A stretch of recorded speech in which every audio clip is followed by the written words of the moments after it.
Evening, Groovers. Hope you're having a fantastic evening. Welcome to this little session where we're going to be talking about solo blues guitar.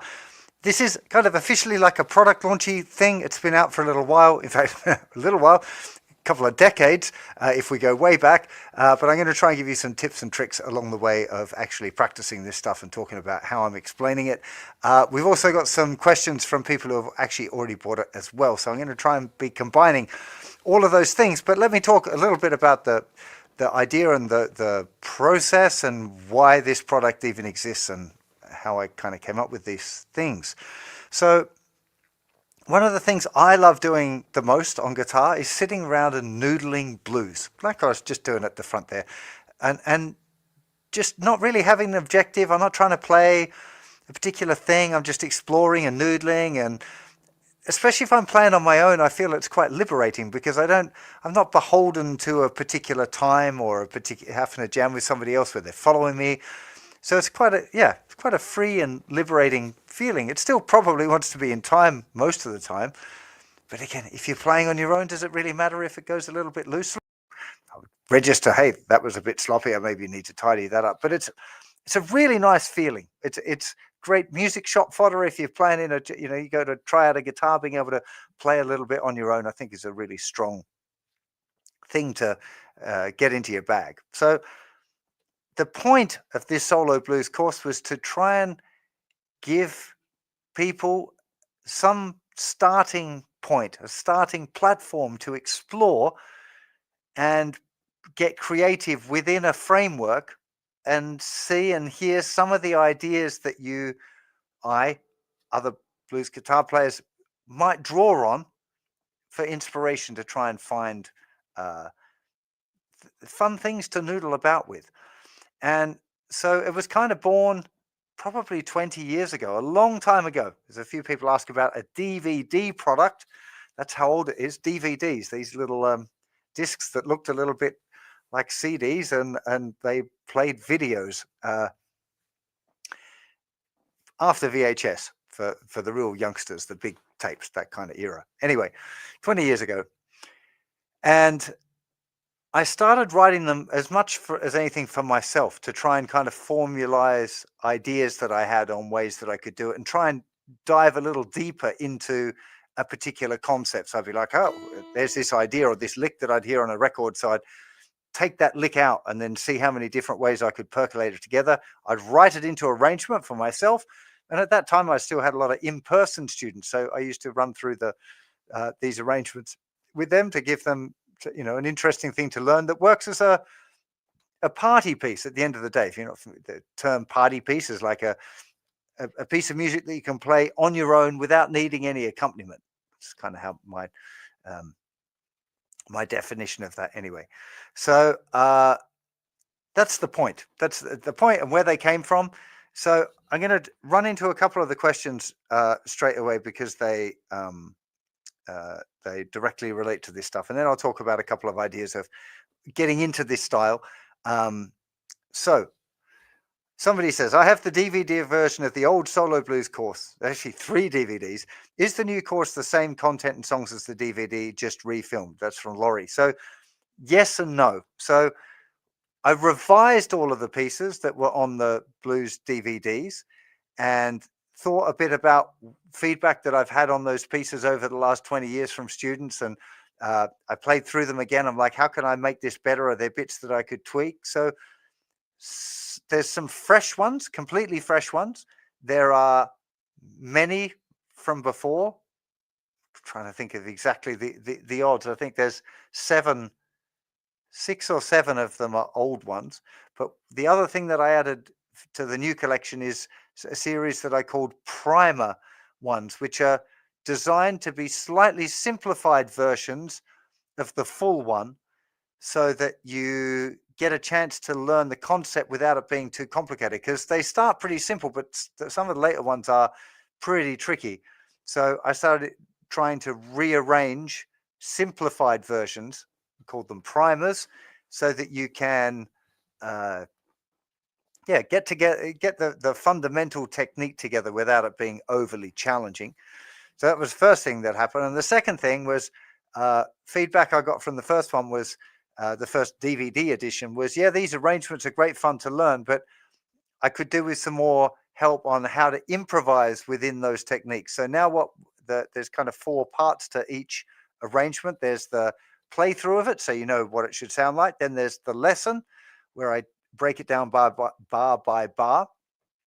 And then there's a slow play along for once you've got it together, trying to play it nice and slowly. And then there's an improv lesson where I talk about ways of improvising within the framework.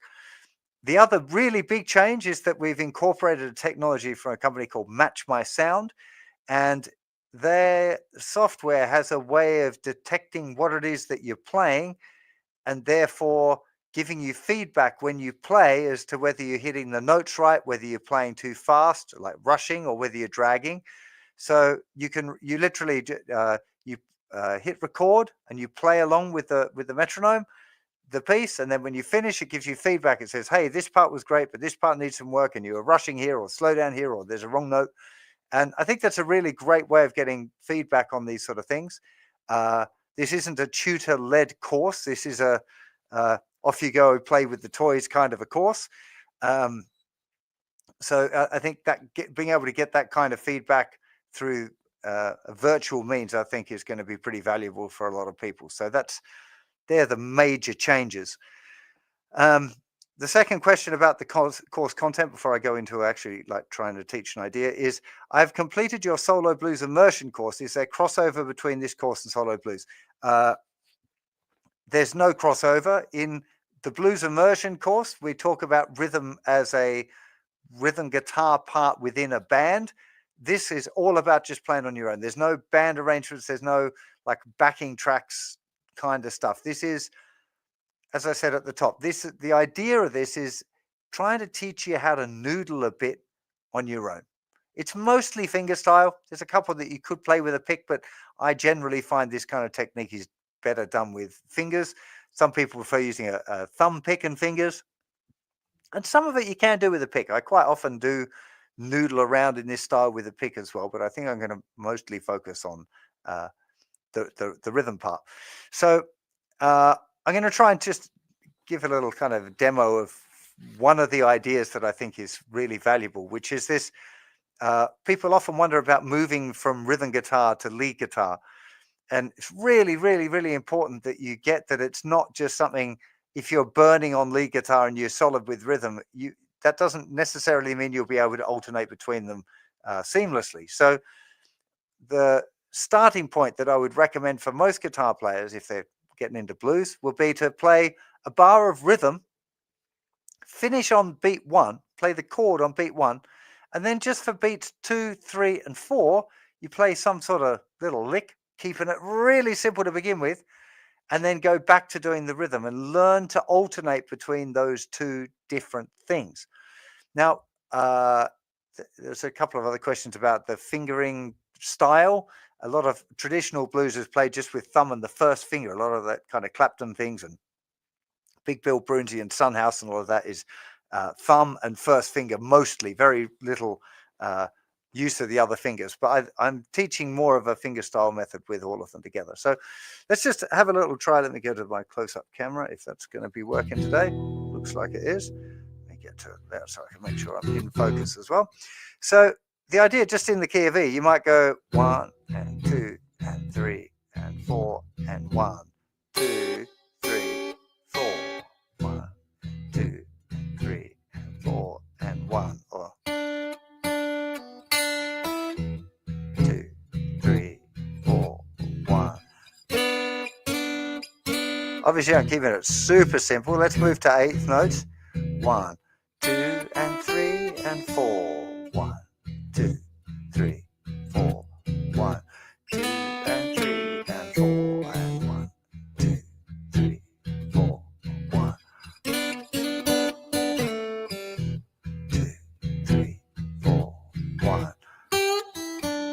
2, 3, 4.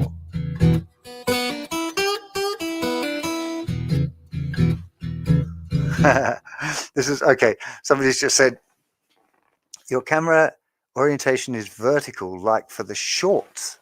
Okay. This is weird, fan. I'm just going to call help here. Is the shorts one the main one, or how do people separate from one to the other? Do we? I've shared the link in the comments. I'll pin it again. But if anyone's seeing it in portrait and wants to see it in landscape, you can just click on the link Okay. in the chat. So I shared it. Sorry, Okay. guys. Thanks. Yeah, Thanks, bye. fan. Okay, I'm going to try and it does make sense if I'm going to have a short that I make it so that you can actually see it. So let me try that again. So the idea, I'm just going to be playing real simple, 1 and 2 and 3 and 4 and 1, 2, 3, 4. So just literally playing on the beat to start off with. 1, 2, 3, 4. Maybe playing 8 notes then. 1, 2 and 3 and 4 and 1 and 2 and 3 and 4 and 1, 2 and 3 and 4 and 1, 2, 3, 4, 1.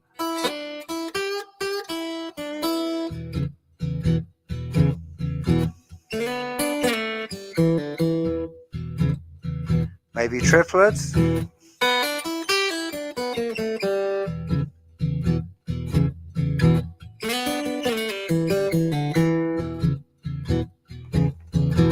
Okay, so the idea for this little bit, this playing a little bit of rhythm and then playing a little bit of lead is really, really valuable, but you got to start simple.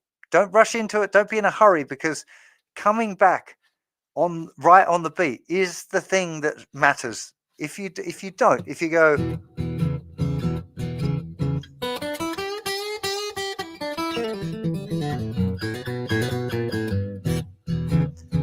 like it just doesn't work. What works about doing that is the timing. Sorry, my in-ear cable is pulling on the back of my head and annoying me. The the point is playing in time. So that's really the focus. And you're much better off playing simple things and actually managing to stay in time rather than trying to play complicated things and knocking yourself out of time. You know, I say it all the time, but the rhythm has been in our species for millennia. Our sense of harmony, or Western harmony, has only been around for a couple of centuries. So rhythm is inherently in us, and if the rhythm goes funky and weird, then people just like they can smell that it's not kind of right. Okay, there is some problems here with the getting the link. Apparently, sorry, we're doing the best we can. This is new. This idea of streaming to shorts as well as to regular YouTube things is a bit new. Haven't tried it before. Anyways, I shall crack on and pretend that it's not a drama. Hopefully, it'll figure itself out. Oh yeah. Yes, you do need to close the shorts tab if you're gonna. Otherwise, you're gonna hear double. So I mentioned this is part of the solo blues guitar product over on justtheguitar.com. There are three, I think, tracks, 2 or 3 tracks that are completely free, where you can go and check it out, and you can test the MatchMySound software, see if it gels with you. There's a guitar profile if you prefer that format. There's a PDF file if you want to do that in a video lesson. Those first ones don't have the whole separated lesson and the slow play along, fast play along, and the improv things. I talk about all of those elements, but they're not in separate videos like they are in the paid part of the course. So if you want to go and check it out, there's a discount code Solo Blues 50. I think Fan will probably paste a link somewhere around there. So if you use that code, you get half off until November 21, I want to say, but hopefully I got that right. Back to some questions. One from John. He says, Justin, you teach these blues pieces one bar at a time, combining bars as you progress. Other teachers teach bass and melody separately and then stitch them together. Have you tried teaching it this way? Thoughts? It's a perfectly valid approach. It's just you like apples or you like oranges. The playing the bass part on its own definitely has some value. But what I found in the past is that actually making the step up from just playing the bass to being able to fully improvise while there's a different bass part going along is actually considerably harder than you might think. And that, in my experience, learning a bar of it is something that's useful because you could practice that one bar with the melody over and over. Let's say, let me see if I can figure out this close-up thing again. Let's just go there. Okay. I can't get the other hand in the short, though. I don't know how to do that. So you're just going to have to watch one hand. But if we took that, that's a nice, useful little lick. If you were just practicing doing this,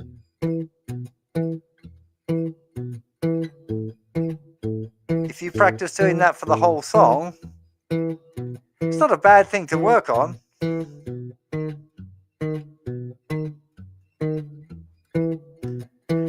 But I feel like having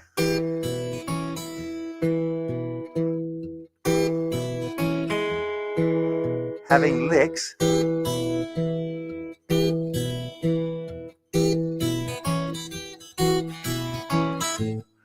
having a lick in there that you're actually using becomes a musical element that you can repeat and practice over and over.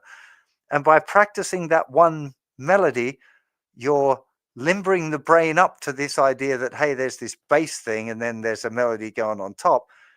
And at least for me, I always found it easy to think of things in terms of when the notes are played together or separately. So I'm thinking separate, together, together, separately, together, separately.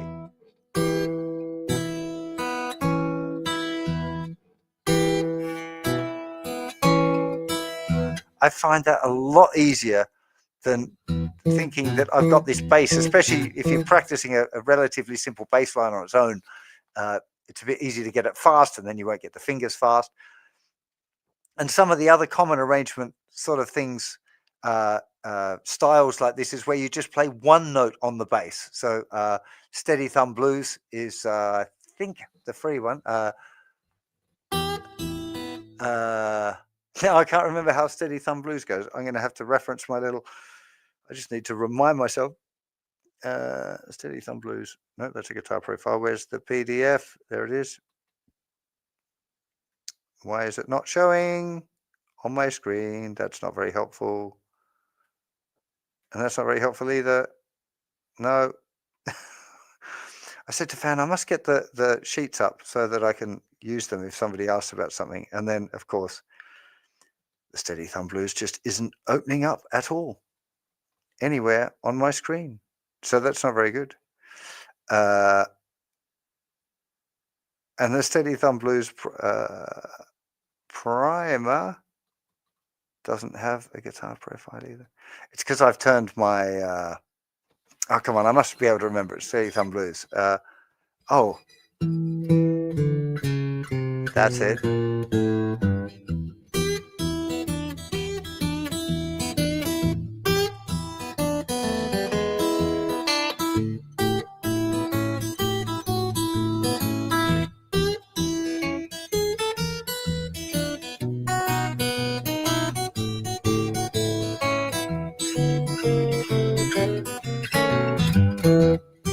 Okay, so that idea, if you played just the bass note on its own, not really super useful there, but playing, getting used to being able to play a melody.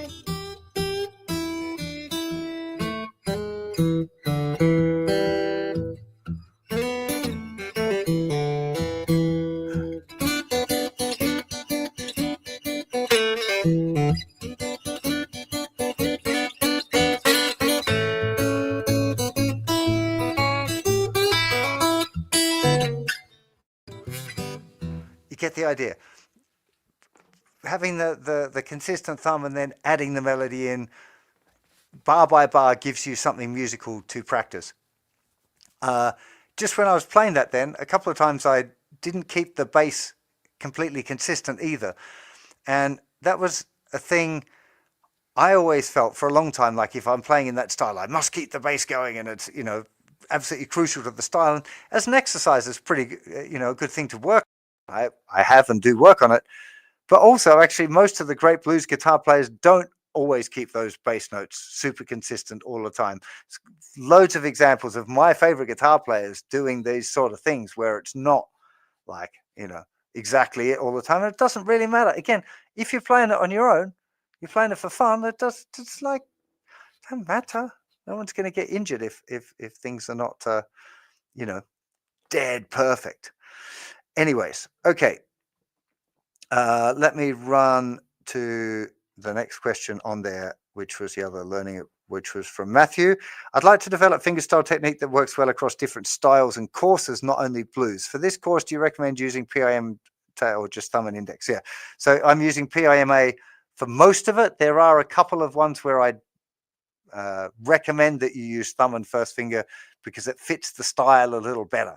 The hooker style one is like that. It's thumb and first finger. You don't have to do that. You can use first and second. All of those things are valid, and I think it's worth working and being aware of all of these different variations and finding the ones that work for you with whatever it is that you want to play. Doing a course like this it will help you with playing other styles. It'll improve your fingerstyle game, generally speaking, because you're learning new techniques and you'll be able to apply them in other styles for sure. But I wouldn't discount like the thumb and first finger thing. You've got all of that.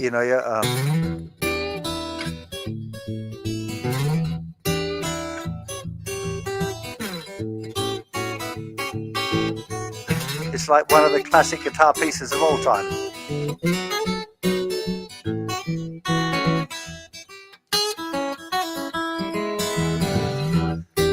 And that's all just thumb and first finger. And it's like the Big Bill Broonzy blues classic that I would encourage everybody to learn at some point because it's just great fun to do.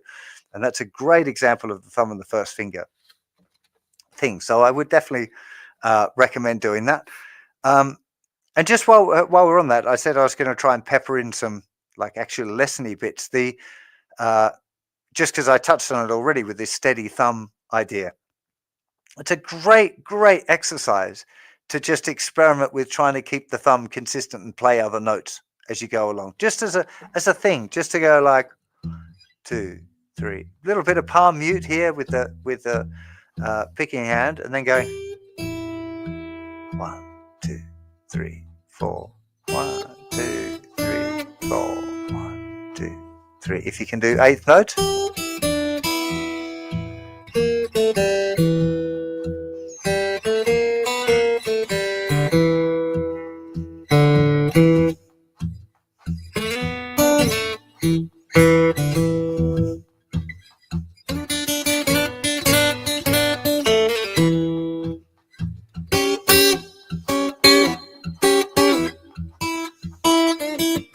And I've got off on another one. But the idea of practicing that, and again, what I want to teach you here is noodling and exploring and playing around with these things. And that's what I love doing. And that's what I'd encourage you to learn these pieces for, is to, have fun and explore these ideas.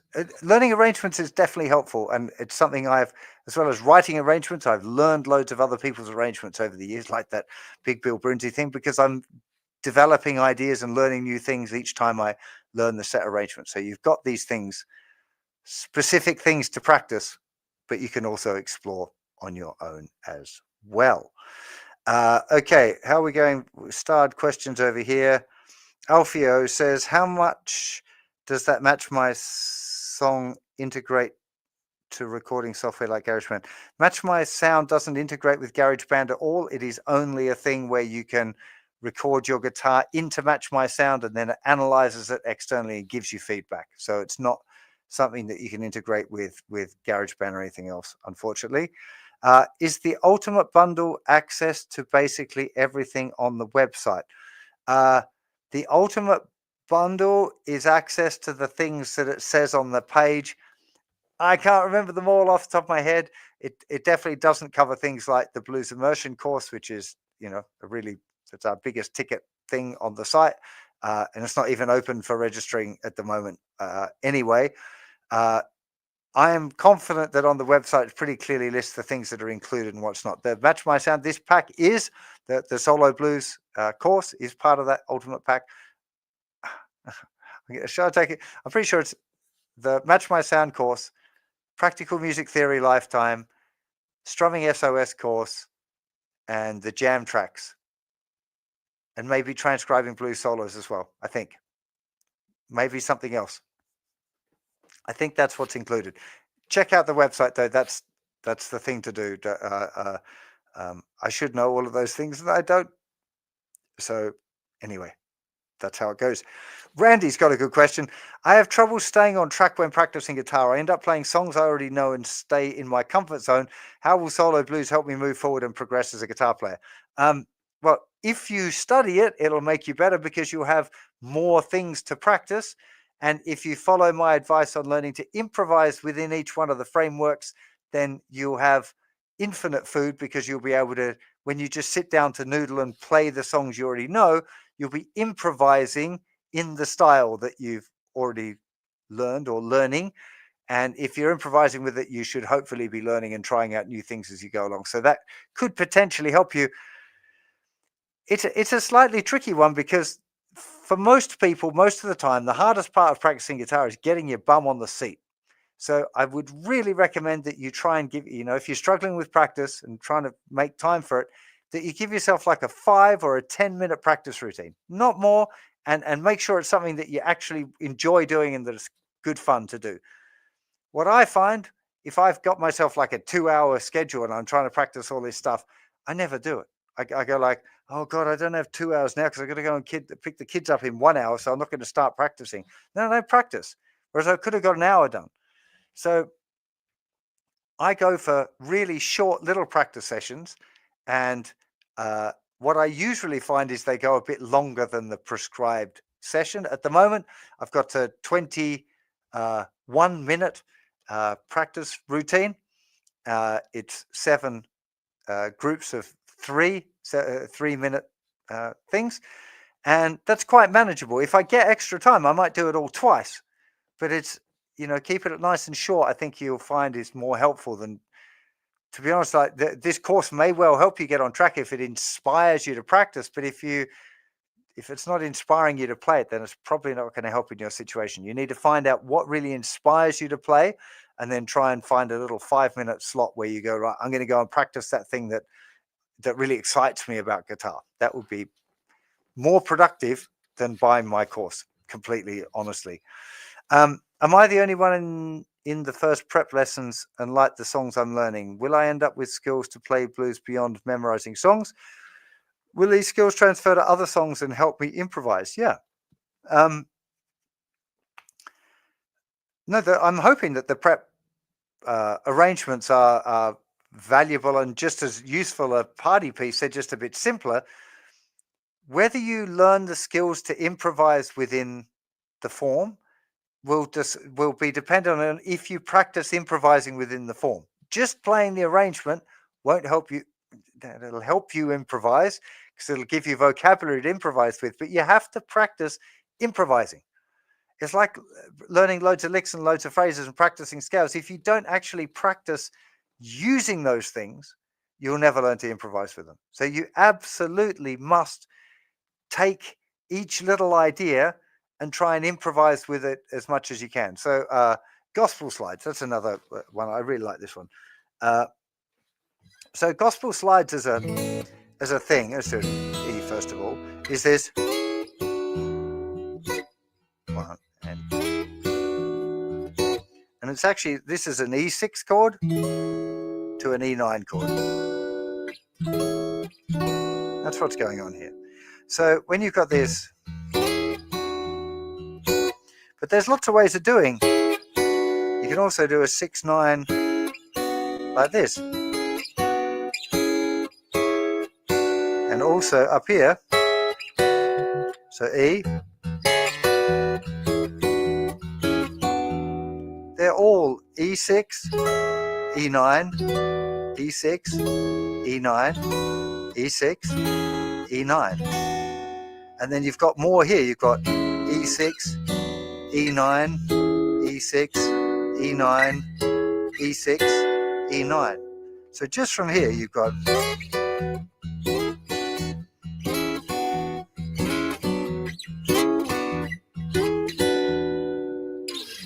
So if that's all the E ones, when it comes to playing a blues, if you're just exploring that idea, improvising with it, you got a lot of food.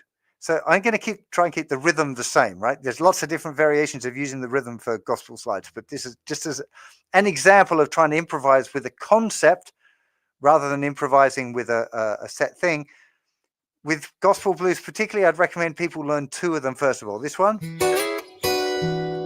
and this one on the E. It's actually the same notes, just on a different set of strings. But if you were doing a blues in E, you go E to A, back to E. You do it twice probably. If you're playing a 12-bar blues. So you should be able to just use those two and get through right the way through a 12-bar blues.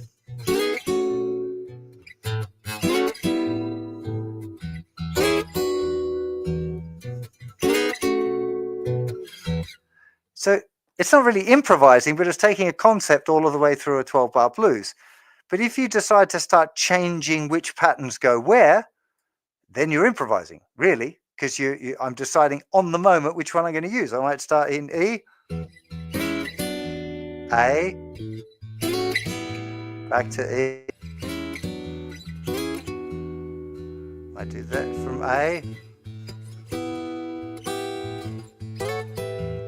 back to E,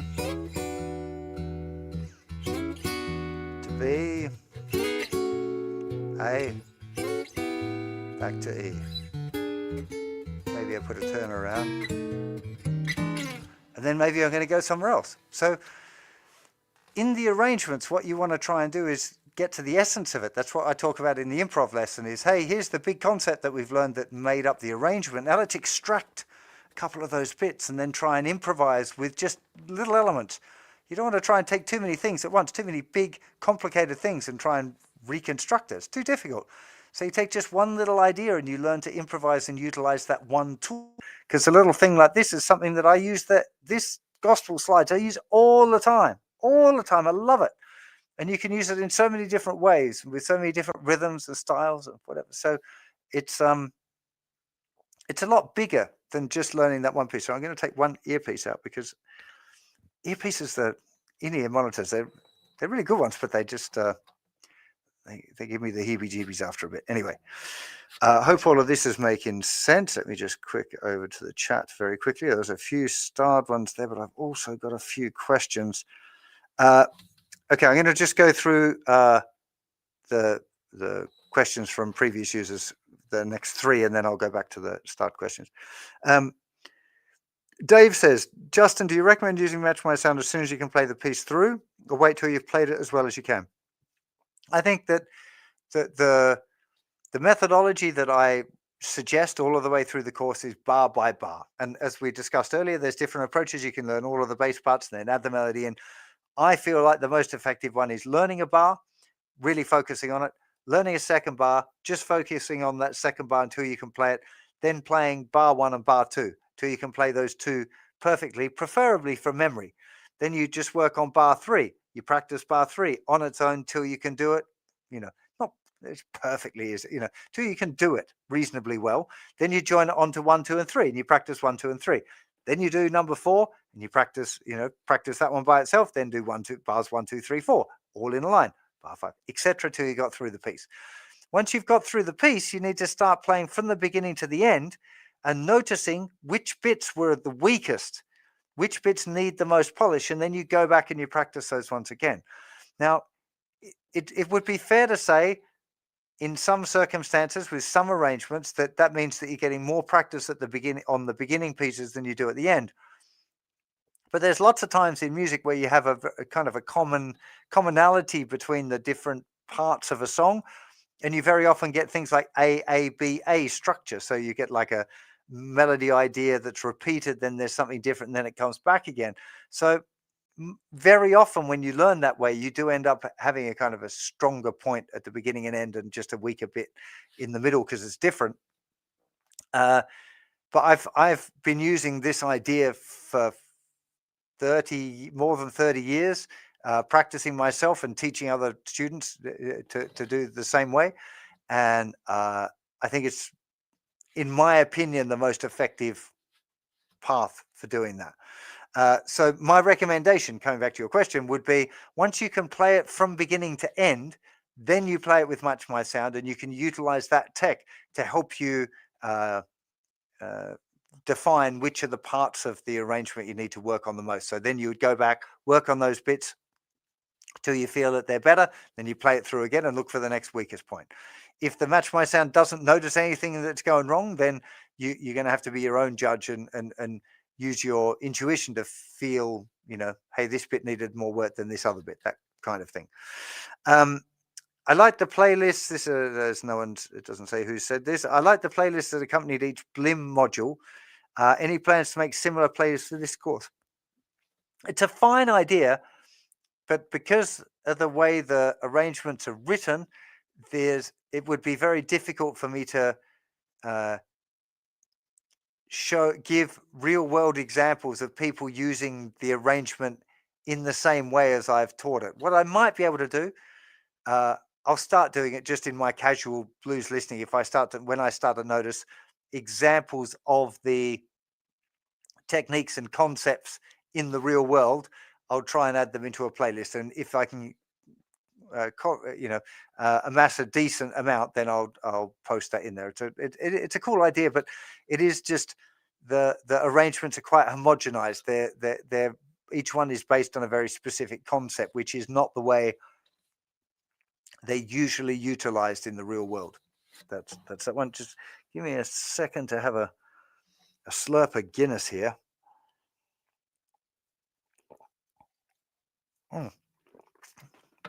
So Ashu's got almost the same question. Hope you're doing well, Ashu.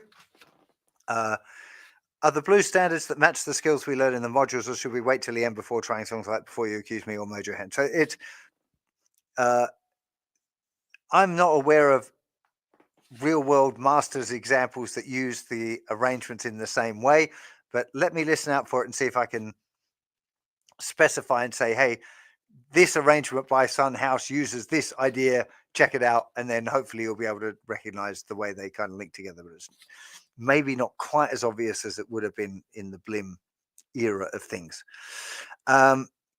Okay, Tom says, what is the realistic time frame to complete the course, taking the time to absorb the content and apply the lessons into practice? That would be a difficult question, because the difficulty of the arrangements is quite broad, so it would depend on where you were at. So if you were an upper intermediate guitar player, you'd probably find the first few quite easy, the middle ones about your right level, and the later ones challenging. It also depends on how much you want to get out of each one and to what level of depth you're going to do. Using that example of the gospel blues, like just being able to utilize one or two of those shapes and put them into practice is great. That would already be a massive win. If you're going to be able to improvise comfortably with all 6 of the patterns that I show in the final arrangement, then that's a mission. Like, I'm still exploring that stuff, even though I've known about them for years and years and years. So I'm not sure when it comes to improvising within a form like blues whether there's a finish. I think you could learn if you're an upper intermediate guitar player, you could probably finish the lot in a year. If you're a beginner, it's going to take a lot longer, because you're going to need to develop other skills to be able to get to the harder arrangements. Hopefully that answers your question there, Tom. Okay, Mike says, does solo blues teach which notes to hit and which not to hit in a key when improvising? This is where I'm struggling. I want to improvise, but just don't know where to go. So, Mike, no, it doesn't. The solo blues will give you some vocabulary to use, but it's much more about the soul playing on your own concept rather than the lead guitar thing. It sounds to me like you want to be working on the BLIM course, the blues immersion course, which shows you all 5 pentatonic frameworks and what notes you can use within each one, but it does it in the way of vocabulary, which I think is a better way to learn it than just thinking in terms of, oh, I can use these notes, because it's, yeah, you can, but depending on what order you put the notes in, sometimes they can sound good or sometimes they can sound crummy. So it's just like, yeah, I don't know. It's kind of a funny question because it just doesn't work quite the same way. The answer is no, it doesn't teach you that specifically. It's teaching you arrangements and how to use the vocabulary contained in the arrangement. Mr. Whiskey says, I've been working hard on learning the first primer track, but it seems to take so long for me. I follow the tips like learning each bar really slowly, but it still takes forever, it seems. Any tips? So it's hard for me to say without seeing you do it. Practicing each bar really slowly and getting it right is really important. Sometimes, and I'm going to throw this out there, but I can't, having not seen you do it, I'm not sure this is the right solution for you. If you try and ride a bike really slowly, it's harder than riding a bike at a medium speed. So occasionally in guitar land, there are things that you have to do it at a reasonable speed for it to make sense. Legato is a good example of that when you're playing like faster guitar licks. If you do it really slowly, there's the tendency to hammer the fingers down much too hard.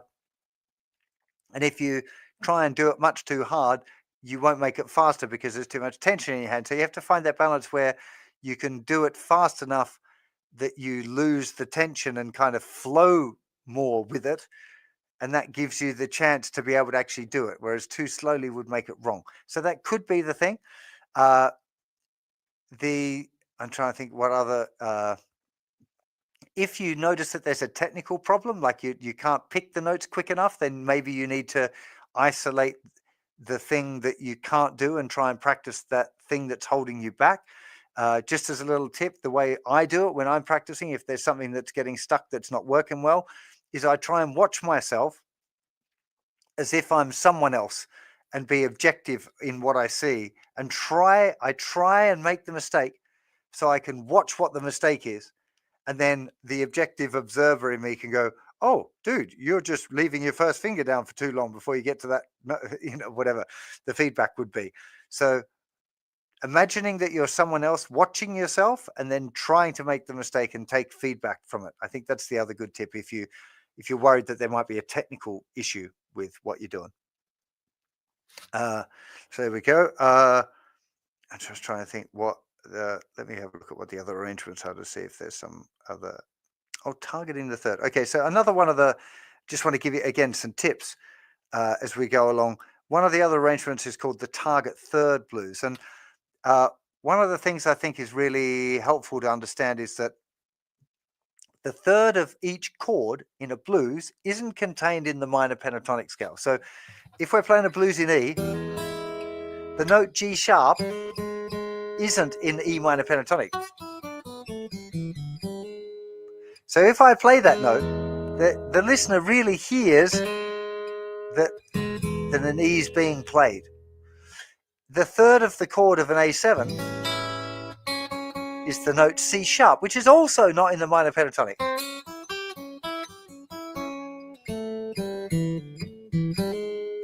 So as soon as you target the G sharp, the listener will hear the E. If you target a C sharp, the listener will hear an A, and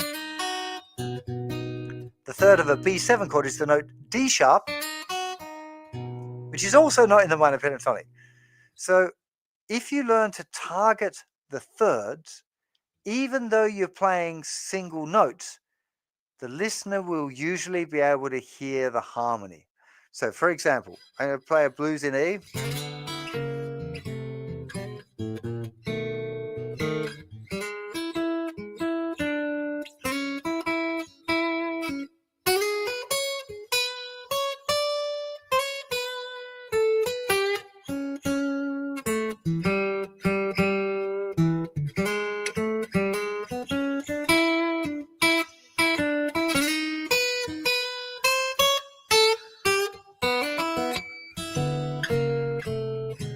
Could you hear the changes?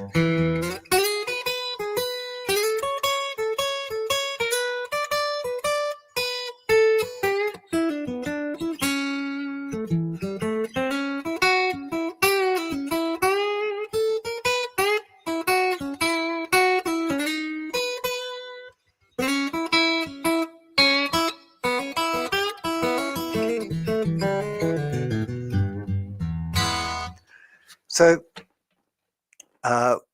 in the arrangement that we do the target third blues, I give you some specific lead lines that target those notes. Anyone who's been using my blues immersion chord will also be aware of chord specific licks, or licks that target the third of each of the chords. So that's a really, really nice way of outlining the harmony. Again, if you're playing for somebody else, you want to outline the harmony so they know where the changes are, but it just feels and sounds nice, even if you're just doing it for yourself as well. So learning those kind of tricks in the solo guitar world, I think, is a really nice thing to be aware of. It's very much like a theory-led practical example. So it has its roots in music theory. The third of the chord is that, defines the sound of the harmony, but actually in practice it's just learning some licks that target that particular note and putting them in the right spot. So that's a nice little thing to have a bit of a play around with. Let me go back to this. Oh gosh, there's still quite a few questions here. How much time have I got left? Where are we? What's the time? 48, 10 minutes. Okay, I'm going to rip through the earlier questions because it's important that I get them done. Feedback. Will there be any opportunities for enrollees to get feedback on their playing performance of the compositions by recording and sharing in the forum? From Andy, there's no official feedback, but the community's pretty big and pretty popular. So if you post something in the community, people are going to see it and people are going to feedback. There's no official promise that I'm going to watch anyone's performances, but I will try. I try and get in the forum and watch some stuff. So yeah, it might happen. Andy's there's an area specifically for solo blues. Penny's just reminded me in the community, so there's definitely somewhere to be pasting it. Will there be any additions to the course or ongoing forms of support in the future, or is it basically a finished product as it is? So there are two that I was supposed to do last week, but I've had a whole run of child illnesses and other stuff that's been going on that has meant that I haven't been able to get that completed yet. So there are two remaining arrangements.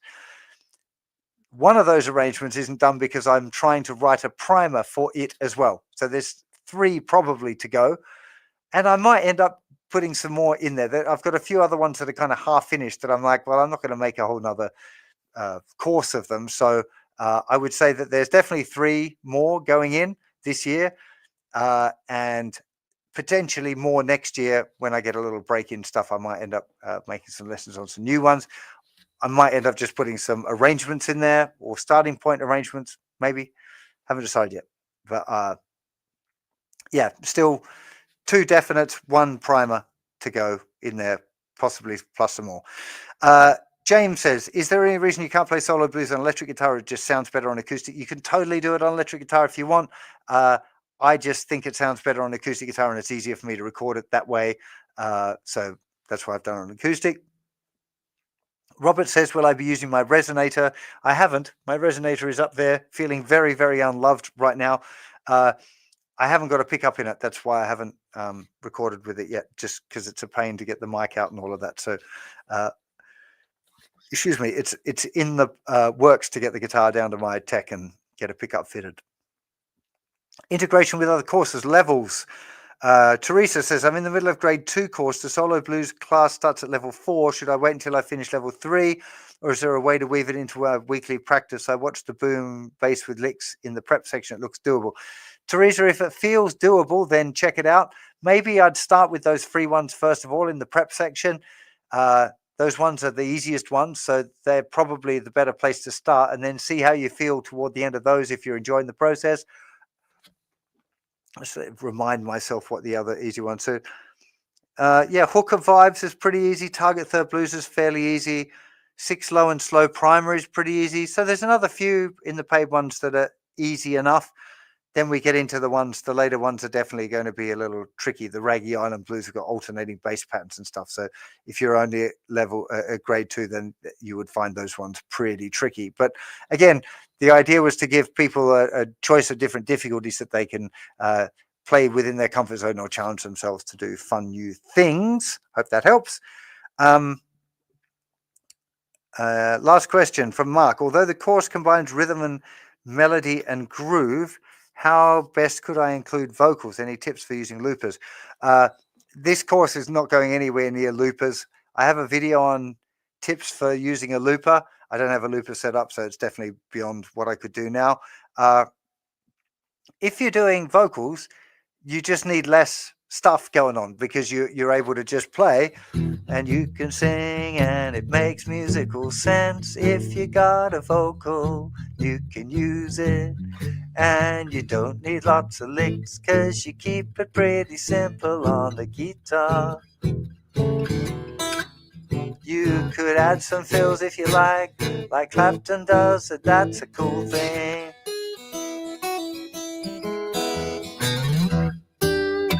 So it would totally make sense if you're singing to work on doing the solo blues thing as an interlude. But if you're going to do that, you just really want to make sure that you're super solid with a simple rhythm to sing over. Nothing sounds worse than, well, there are things that could sound worse, but it doesn't sound good when somebody plays a wobbly rhythm underneath a vocal. So really work on keeping your timing really, really solid, I would recommend.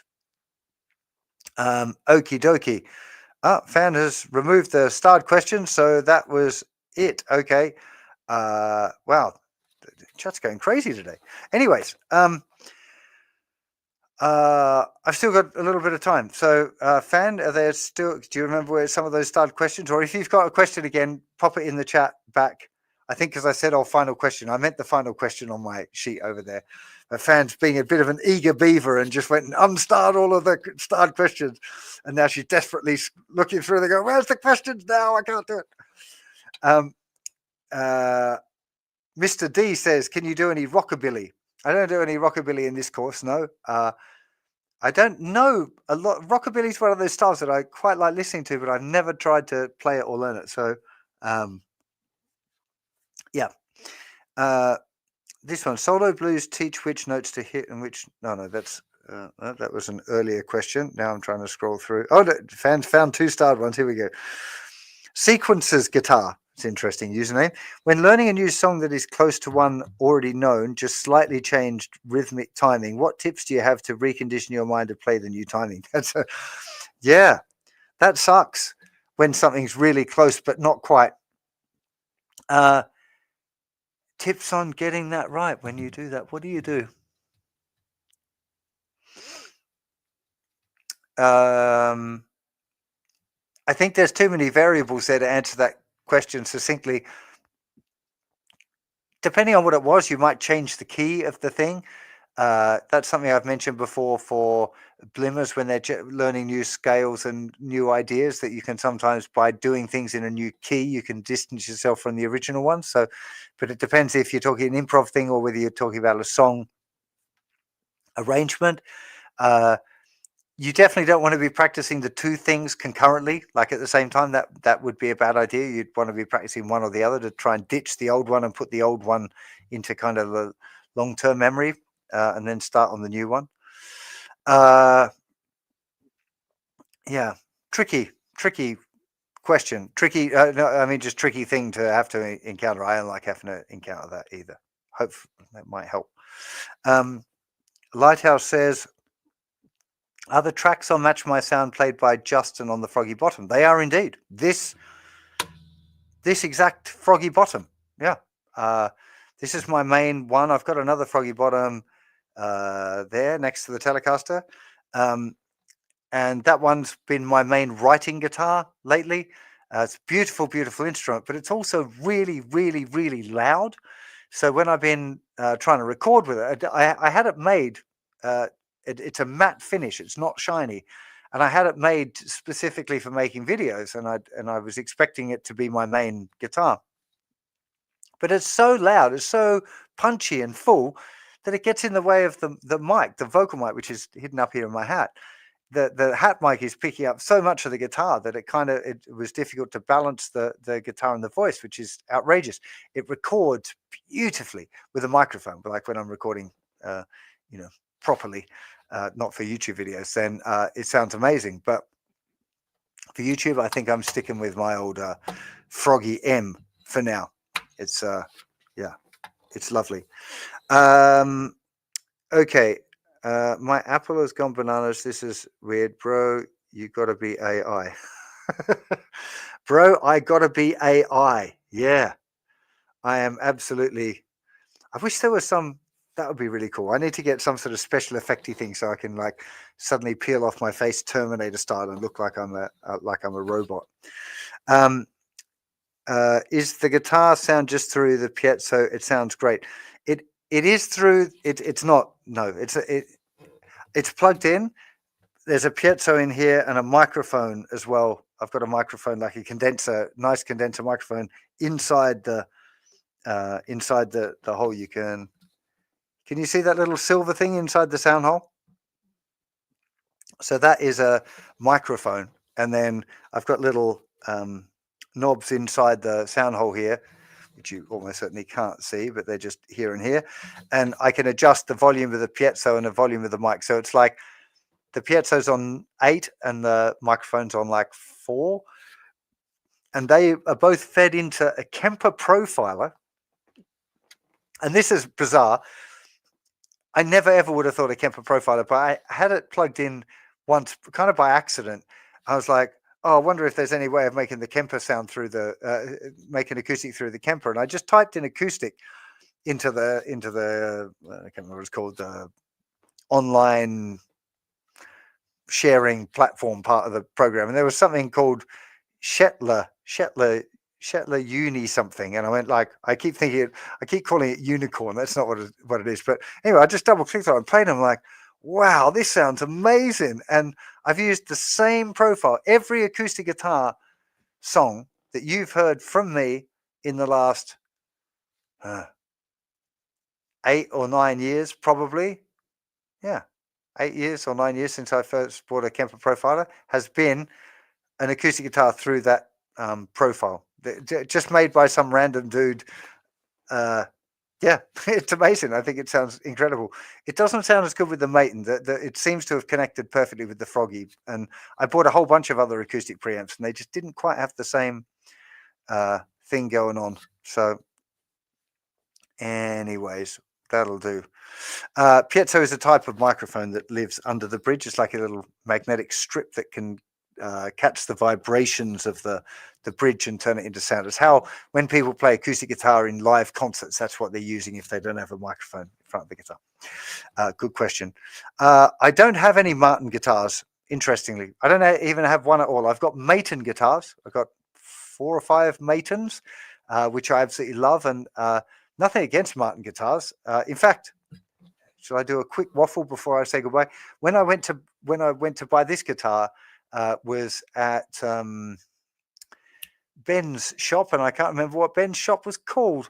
Now, my friend Ben, who's a guitar dealer now, lives in Nashville, rang me and said, hey man, we've got this amazing Martin D28, you should come and try it out. So I went there to try it, and it was amazing, but the price tag was also amazing, like crazy 5-figure number. I'm like, dude, I can't afford to buy that. What do you think? And seeing as I'd traveled all the way out there, I said, oh, what else have you got? And he said, well, we got this secondhand Froggy bottom there. And I'm like, oh. He said, try it. So I sat down and played it. I was like, oh man, I love this guitar. This is amazing. And I didn't want to buy it. I'm like, no, I'm not going to buy it. And then I got home and was like, I couldn't stop thinking about it. It's like, meeting some girl that you're infatuated with. And I ended up ringing Ben and going, mate, I need that guitar. Can you send it over? So that's how I came across this guitar. I have no idea who the previous owner was, but yeah, I love it. I did take it down to I always have trouble remembering my guitar builder's name, and that is so naughty. Oh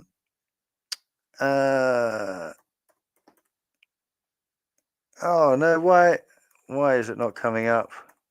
I had this time last time. Oh, come on. He makes his own guitars as well, and they're incredible. And this is so frustrating. Anyway, I took it to my guitar man. That's just, he's going to murder me. Nick Benjamin. I'm so sorry, Nick. I always forget Nick's name. I'm just like, what is going on? So all of my guitars, acoustic guitars, go to Nick Benjamin to set up because he's the man, and he made this guitar. It was already really good, but he made it even better straight away. Definitely recommend if you're in the market for an acoustic guitar, Nick Benjamin Guitars down on the south coast in England. It's a incredible builder and a lovely dude. What is a froggy bottom? This is a froggy bottom. It's a brand of guitar. It's really weird name, and I've still got no idea where it came from. Anyway, okay. I need to love you and leave you at that. I really hope you've enjoyed that. Fan's been posting the code. Yeah, there we go. Look, there's the code for the Solo Blues course, valid until November 21st. So click that. That looks different, Fan. I thought it was 50% off, but it's $50 off. Oh, I said the wrong thing earlier. I'm really sorry. I had the wrong end of that one. Anyway, Justin, right on the pulse of stuff. Me, I know everything that's going on. Anyways, okay. Have yourselves a fantastic time. I really hope you dig into the Solo Blues guitar course and that you enjoy it and that you find the arrangements fun and you enjoy improvising with it. I will do my best to check into the forum and watch some of the performances of you guys playing that stuff because I'm very curious to see what you guys can make, guys and girls. When I say guys, I mean guys and girls. I just say the one thing. Be interesting to see what you can make of it and improvise with those ideas as well. Big thanks to Fan for organizing all the questions and making the arrangements, making everything happen. Thanks, Fan. I'll see you all very soon. Next live is next week. Fan, is it? No, have I got one next week? I think I've got a feeling I've got a live next week, and I think it might be a music theory one. Yes, exactly. It is music theory on Thursday or Wednesday or Thursday? Wednesday. Wednesday. So if you want to come and hang out again next Wednesday, I'm doing a live about music theory. I can't remember the topic off the top of my head. I'm sure it'll be very exciting, though. Things usually are. Have yourselves a absolutely fantastic weekend, and I'll see you for plenty more very soon. Ciao, ciao.